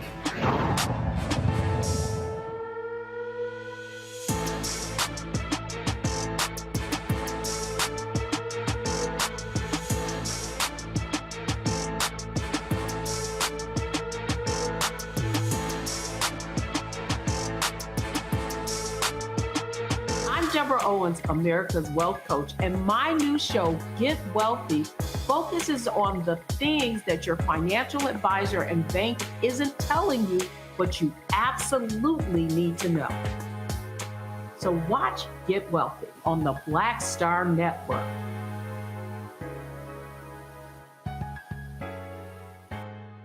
On a next, A Balanced Life with me, Dr. Jackie, a relationship that we have to have. We're often afraid of it and don't like to talk about it. That's right, we're talking about our relationship with money. And here's the thing, Our relationship with money oftentimes determines whether we have it or not. The truth is, you cannot change what you will not acknowledge. Balancing your relationship with your pocketbook. That's next on A Balanced Life with me, Dr. Jackie, here at Black Star Network. This is Judge Mathis. What's going on, everybody? It's your boy, Mac Wiles, and you are watching Roland Martin Unfiltered.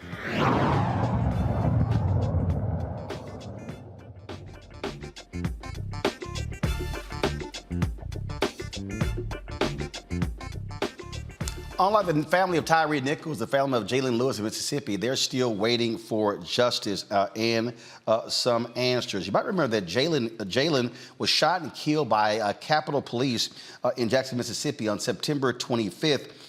During another so-called routine traffic stop. Bullet holes in his vehicle show officers shot Jaylen while he was still inside with the window up. The unidentified officers were placed on leave immediately after the incident. The Mississippi Bureau of Investigation is handling the investigation.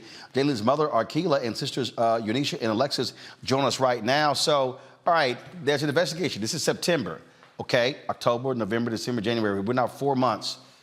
Still nothing?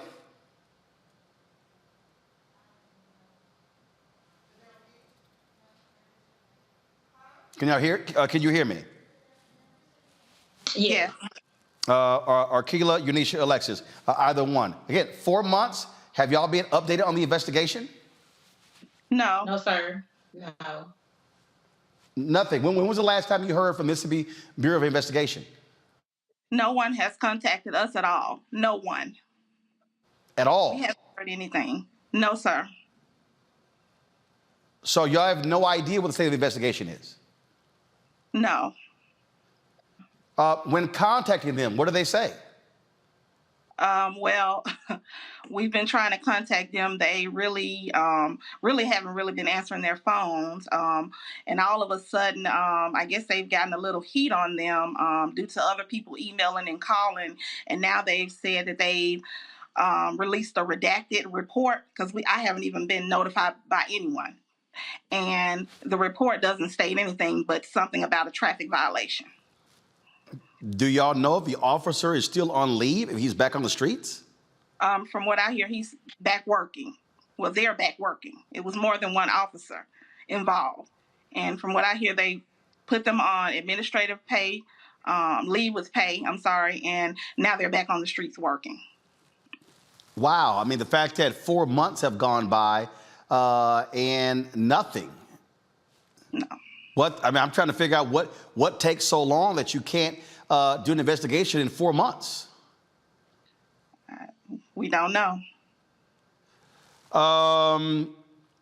Your attorneys, what are they communicating with them? So there's just nothing to your attorneys or to you?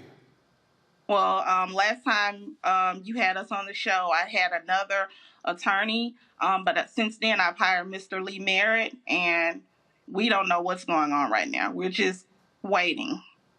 From what we were told, legally they can hold the police report for up to 6 months. So that means that we would not be able to see the police report for another 2 months? Correct. Wow. It is just strange, again, it's taking this long, and there's nothing that they actually will say to you and the family. No, nothing. What are you asking for the public to do? What do you want folks to do? Just, I don't know, email people in Jackson if you can, try to reach out. Is there a particular email or phone number people should be reaching out to? Well, I do have a petition that they can sign. I don't have the emails and all the stuff in front of me, but I do have a petition for my son. It's change.org/Jalen Lewis. If they can go on there, because it seems like that has been putting more heat on them to do something. Because like I said, we didn't even get a redacted report. We just got that because there's been a lot of emails and calls made to these offices and these people. If y'all could get us an email and a phone number, we certainly have no problem sharing that because they need to hear from the public. It does not, I mean, look, we've covered numerous stories. It does not take 6 months 4 months to do an investigation, and then for them not to communicate anything to you and your family just simply makes no sense whatsoever. All right. So definitely let us know about that. We appreciate you giving us an update on this case. Hopefully the next time we talk, there's actually some type of information where this thing is moving forward. Okay. Thank you. Okay, we appreciate it. Thanks a lot. Back to my panel, Julian, Omakongo, and Renita. Talk about being dismissive of this family, but we are, Omakongo, talking about Mississippi. Yes, indeed. We're talking about Mississippi, and I don't know who her legal team was before the case. I'm glad that Lee Merida is on it, because now that you brought this to the attention, this is one of the latest causes that we all got to get on board on, because Mississippi continues to just get over. You know, they continue to kind of sail under the radar, even with the water crisis, like different things. They get like a little attention here and there, and then people just go back to expecting Mississippi to just be Mississippi. And we can't allow that to happen anymore, not in 2023. And so when I look at this mother's pain and those pictures of this young man, the way he's embracing his family, and they have to go it's just hard to look at, man. They have to go 4 months without answers.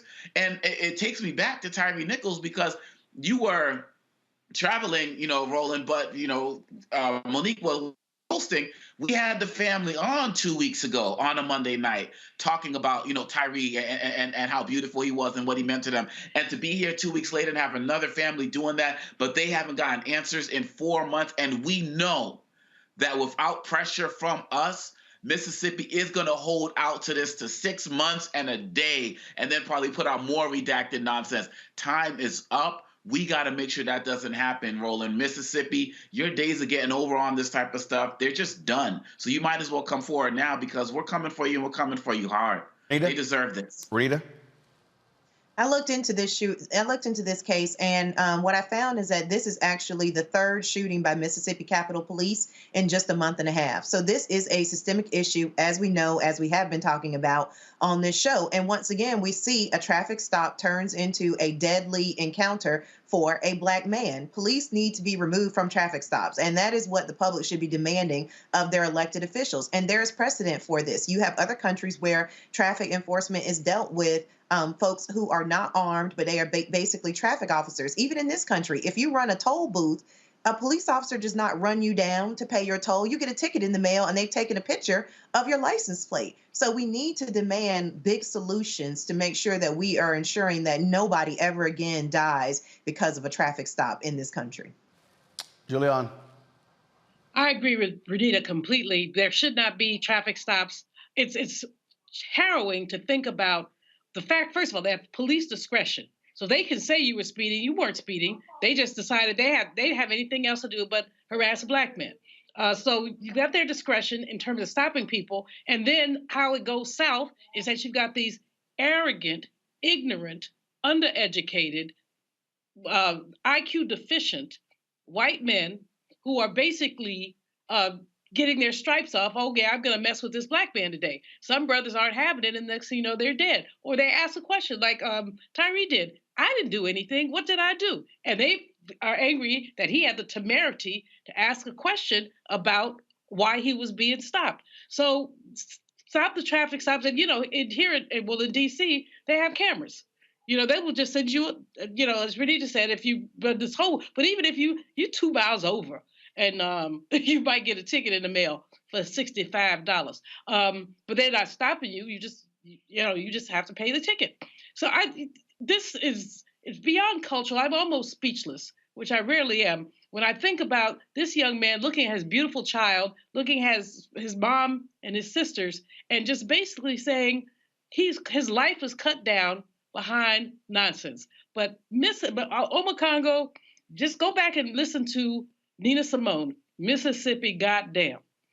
You know, I try not to curse on the air. That wasn't cursing. That was describing something. But her song about Mississippi really does speak to the ingrained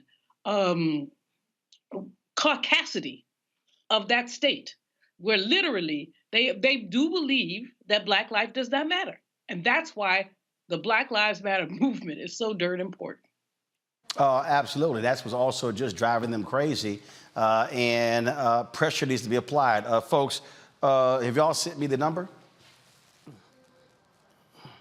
Okay, let me see if I can go ahead and let y'all know what that is. Give me 1 second. Give me 1 second here. Get your, be sure to type this down, folks.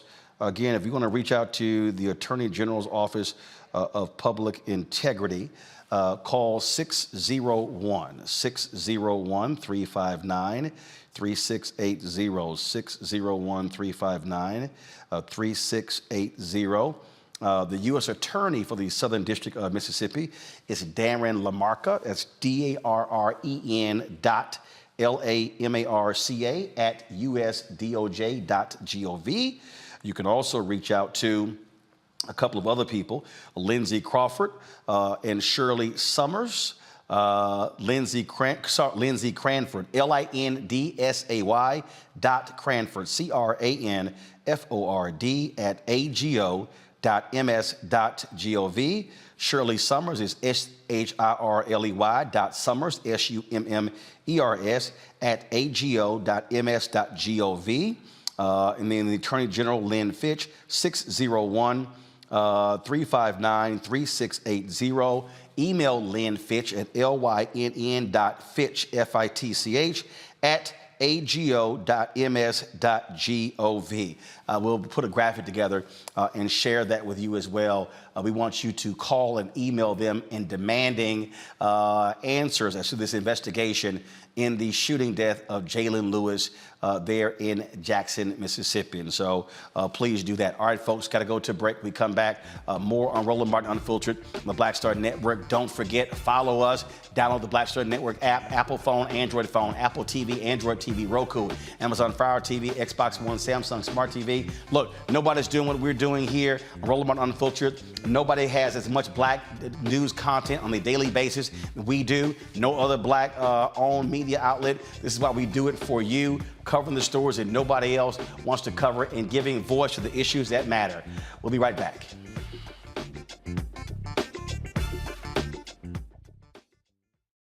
Hatred on the streets, a horrific scene, a white nationalist rally that descended into deadly violence. White people are losing their damn minds.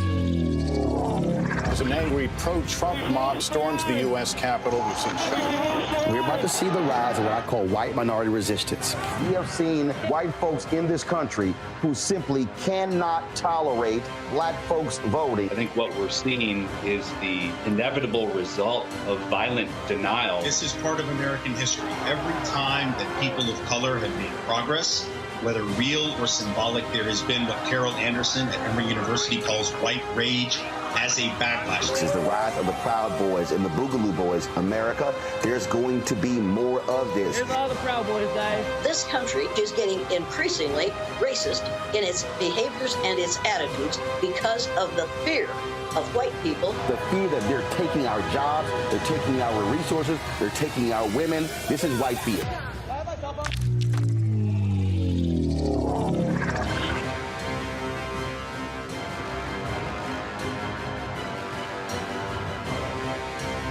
The next Get Wealthy with me, Deborah Owens, America's Wealth Coach. I'm sure you've heard that saying that the only thing guaranteed is death and taxes. The truth is that the wealthy get wealthier by understanding tax strategy. And that's exactly the conversation that we're going to have on the next Get Wealthy, where you're going to learn wealth hacks that help you turn your wages into wealth. Taxes is one of the largest expenses you ever have. You really got to know how to manage that thing and get that under control so that you can build wealth. That's right here on Get Wealthy, only on Black Star Network. Hi, y'all doing? It's your favorite funny girl, Amanda Seals. Hi, I'm Anthony Brown from Anthony Brown and Group Therapy. What up, Lana Well, and you are watching Roland Martin Unfiltered. Sir, Atlanta is building a massive facility that's being called Cop City. Now, a Georgia climate protest to protect the environment has turned violent in the city following the death of a local organizer. Atlanta-based Stop Cop City movement has been protesting the development, again, called Cop City. It is a public safety training center. The $90 million training facility was publicly announced in 2021 and would serve as a training center for Atlanta police and firefighters. The Mock City proposed site is the Weelani Forest. The forest serves as a green space and helps protect against environmental hazards. Protesters met at the intersection of fighting police expansion, gentrification, and the displacement of low-income residents, and the protest turned violent when police fatally shot an environmental activist named Tortuguita on January 18th as Georgia law enforcement worked to clear protesters from the site. Recently, mourning of Tortuguita has turned violent with clashes between protesters and police. To break down what is happening in Atlanta, we have Kamau Franklin, founder of Community Movement Builders, Inc. Kamau, glad to have you on the show. So, there's this Cop City. I've seen city officials talk about how it is important in terms of a training for first responders. You know, what are you hearing from Black residents and others about this site that's actually chosen? Are folks against the site, or are they against Cop City regardless of where it's being placed? It's both, actually. It's folks who are against Cop City no matter where it's going to be placed, because the idea of Cop City came after the 2020 uprisings across the country and internationally. And the elected officials decided to build Cop City, in their words, not ours, as a way to help the morale of the police department. And so the idea of Cop City is one in which it is a militarized police base, a militarized police center. They're going to have a space for a Black Hawk helicopter pad. They're going to have over a dozen firing ranges, a mock city to practice urban warfare, military-grade training centers. They're going to have spaces to detonate explosives. And not only is Cop City something that is going to train, so-called train Atlanta police officers, Georgia police officers, we just found out that 43% of the police officers that will be trained will be out of state. And then lastly, on the issue of Cop City itself, Cop City is Georgia police work in connection or with Israeli police in terms of giving training to Georgia police here in the United States. And so the tactics that are used against Palestinians are going to be exported here to the United States, and the tactics used against Black people by the police are going to be exported to Palestine. And so on the environmental issue that you brought up, this forest that's right adjacent to a community that is 70% Black, a working class community, was designated to that community to be a place where they're going to have trails, playgrounds, a creek for folks to go in the water, basically an area where it's going to be, was supposed to be given over to that community for their use and enjoyment. After the decision was made by the Atlanta Police Department, the mayor of Atlanta at the time, Keisha Lance Bottoms, now Mayor Dickens, and the Atlanta Police Foundation, they decided to wipe those plans off the map and instead to build this 380-acre complex where immediately they're going to destroy over 90 acres to build this massive militarized police training center. Wow. So the protests are continuing? The protests are continuing. And, you know, we like to point out to folks that the protests started, as you mentioned, in 2021, when the idea of Cop City was released to the public. And those protests were met with violence right away from the police. So when the protests were in the street, at City Hall, on sidewalks, which you would consider everyday protests, we had protesters arrested, over 17 and 18 protesters who were arrested with resisting arrest, disorderly conduct. So the violence by the police against protesters started really at the very beginning of protests against this facility. And then they started to step up their tactics to the point where even before this young person was killed, Tortuguita, in December, the police went into the forest and did a raid, removing protesters who were practicing civil disobedience by being in the forest. I just want to note that these folks were not engaged in any other activity at the time of their arrest, except being in the forest and staying in tree huts. These folks were pulled out of the tree huts. They were arrested and charged with domestic terrorism. These folks were charged with domestic terrorism, and then later in January, again, another raid by the police. Again, and this time, folks were arrested and charged, again, with domestic terrorism, and this time they took the life of a protester. So it's the police who have been violent since the very beginning of this struggle, and even during their arrests, they used pepper spray, rubber bullets, and then finally they used live ammunition, which resulted in the death of a protester. They've spun a narrative now in which they're claiming that this protester shot at the police first, and then they returned fire. But we don't believe that narrative at all. We think that narrative is false, not only based on the history of police lying about what they've done in terms of their conduct and when they kill Black folks, but also because the story just does not add up.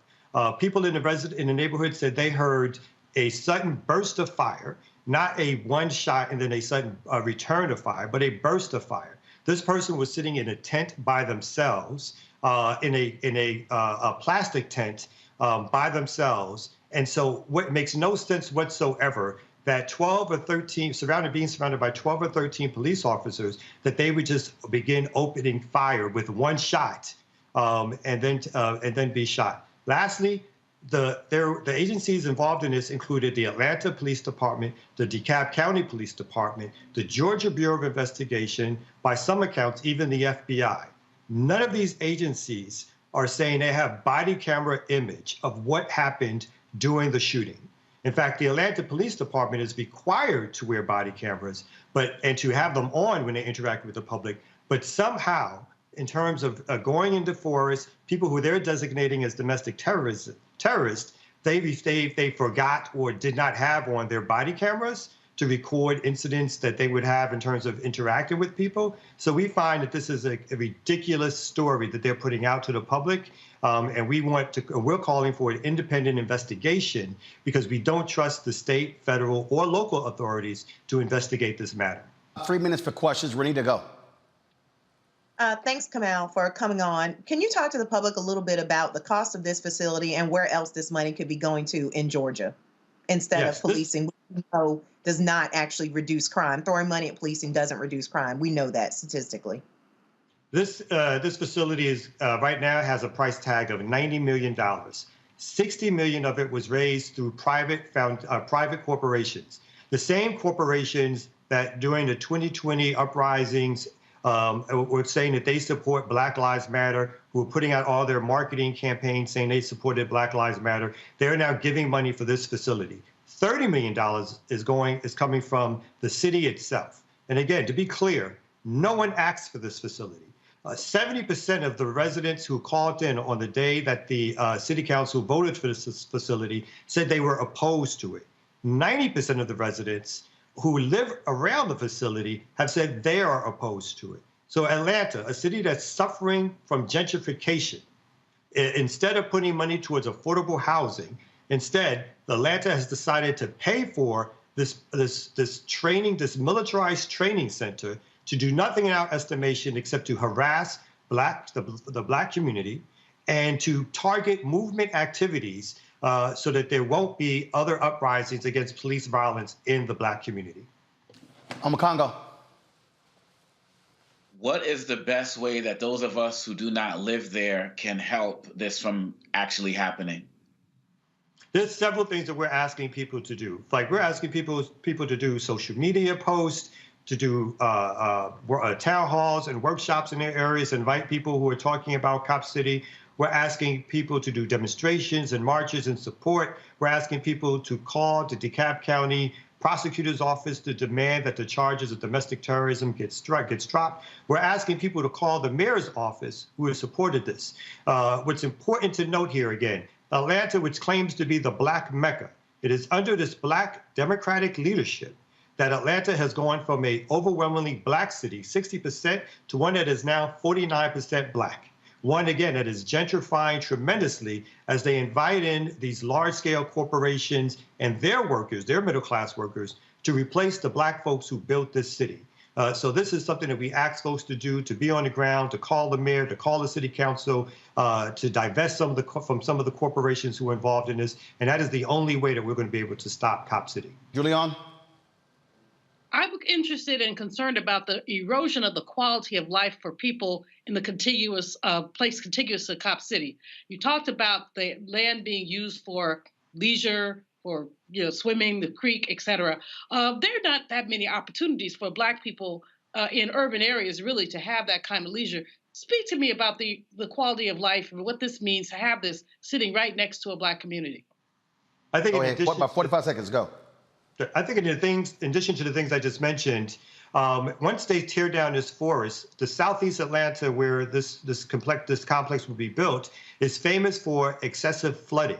Once they tear this forest down, there's going to be more flooding that's happening in this neighborhood. Again, the taking away of people's ability to have access to green spaces, climate change, which is happening. This is going to do nothing but great damage. The noise pollution from the weapons that's going to be going off and the chemical weapon usage that's going to be leaked out into the larger community. This is nothing but a disaster for that working class Black neighborhood, which is adjacent to Cop City. All right, Kamau, we certainly appreciate it, man. Thank you so very much. Appreciate you having me. All right, folks, that is it for us. Renita, Omakongo, Julian, we certainly appreciate it. Thanks for joining us on today's panel. Folks, don't forget to support Roland Martin Unfiltered for the NAACP Image Awards. Go to vote.naacpimageawards.net. And what you can do is you can vote there. Again, go to that, scroll down to the category, Outstanding News and Information, Series of Special. Select the category, scroll to hashtag Roland Martin Unfiltered, Black Votes Matter, Election Night Coverage. Click on Vote, then scroll down to back to categories, click on Submit Votes. Register your vote with the email of your choice. Only one vote is allowed per email address. You must confirm you are not a robot and click Vote. Voting ends February 10th at 9 p.m. Eastern. Also, support us in what we do. Download the Black Star Network app.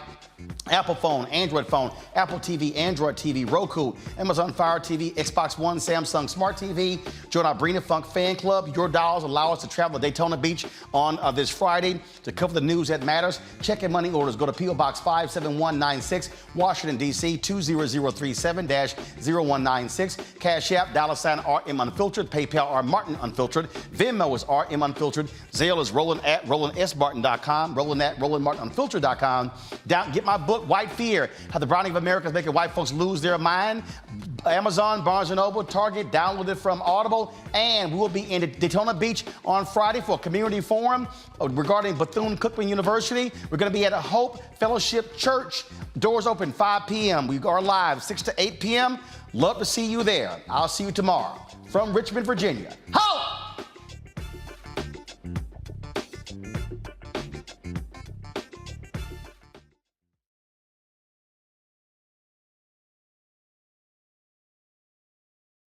Black Star Network is here.